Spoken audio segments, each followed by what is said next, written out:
Bonjour à tous et bienvenue sur Maroc 24. Assurez-vous de vous inscrire et d'activer les notifications pour rester informé de toutes nos nouvelles vidéos. En ce 24 mai 2024, nous abordons une révélation préoccupante du forum Forsatin. Selon cette source, un demi-millier de jeunes Sahraouis des camps de Tindouf ont rejoint les rangs de Wagner, le groupe paramilitaire russe.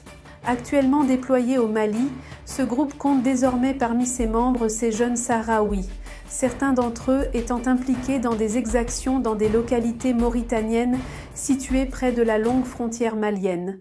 Restez avec nous pour plus de détails dans cette revue de presse tirée du site d'information H24 Info. Les séparatistes du Polisario viennent gonfler les rangs de la milice privée russe Wagner. C'est ce qu'affirme le forum de soutien aux autonomistes de Tindouf, Forsatin. Selon cet organisme qui défend bec et ongle le plan d'autonomie, des victimes de l'attaque des mercenaires de Wagner, perpétrée début avril dernier sur le territoire mauritanien, a mis à nu l'enrôlement de jeunes mercenaires issus des camps de Tindouf par le groupe paramilitaire russe. En effet, des doutes planaient sur ces pratiques au vu des liens attestés entre les séparatistes et les groupes djihadistes, semant la terreur dans cette région placée sous haute tension. Mais d'où tire le forum ses conclusions à propos de cette redoutée milice privée russe? Toujours selon la même source, des personnes masquées accompagnaient le groupe Wagner lors de cette incursion dans deux villages mauritaniens limitrophes au Mali, et dont la mission était de faciliter la communication avec les habitants mauritaniens. Ceux-ci ont remarqué que ces accompagnateurs au teint basané parlaient le hassania, le dialecte sahraoui.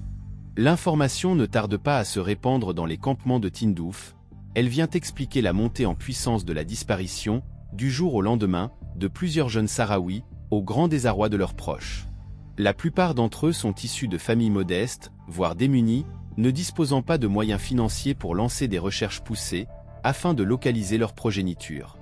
Cela était jusqu'à récemment considéré comme normal, en raison des conditions entourant les camps, de la difficulté de se déplacer et de la rudesse de la nature, qui provoque la disparition de personnes et de groupes, et leur mort dans la nature par faim et soif.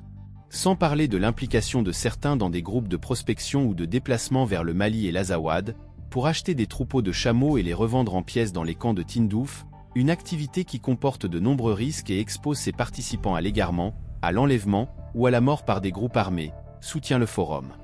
Toutefois, les nouvelles en provenance de la Mauritanie viennent confirmer ce qui n'était jusque-là que des rumeurs de tente.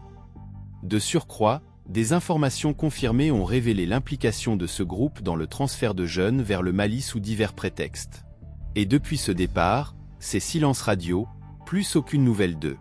Certaines familles, grâce à leurs méthodes personnelles et en utilisant des relations de parenté avec certains grands commerçants, ont obtenu des informations plus précises, selon lesquelles Wagner avait recruté des jeunes des camps que la milice avait formés et qualifiés, pour participer à des opérations en Afrique sahélienne, les aidant dans les travaux de traduction et de dissimulation, en raison de leur dialecte et de la couleur de leur peau, contre des sommes d'argent importantes. Précise le forum. Ces premières recrues ont ouvert la voie au projet de recrutement de 500 jeunes issus des camps. Ils seront affectés, pour ainsi dire, à différentes régions conflictuelles. De même, le forum avance que certains sont destinés à se rendre en Russie pour participer à des opérations militaires d'une durée maximale de 3 ans. Par la suite, ils obtiendraient la citoyenneté et une aide à la réinstallation, avec la promesse de toucher un salaire mensuel de plus de 3 000 $. Pour rester informé, je vous invite à regarder les vidéos Maroc 24 qui s'affichent sur votre écran.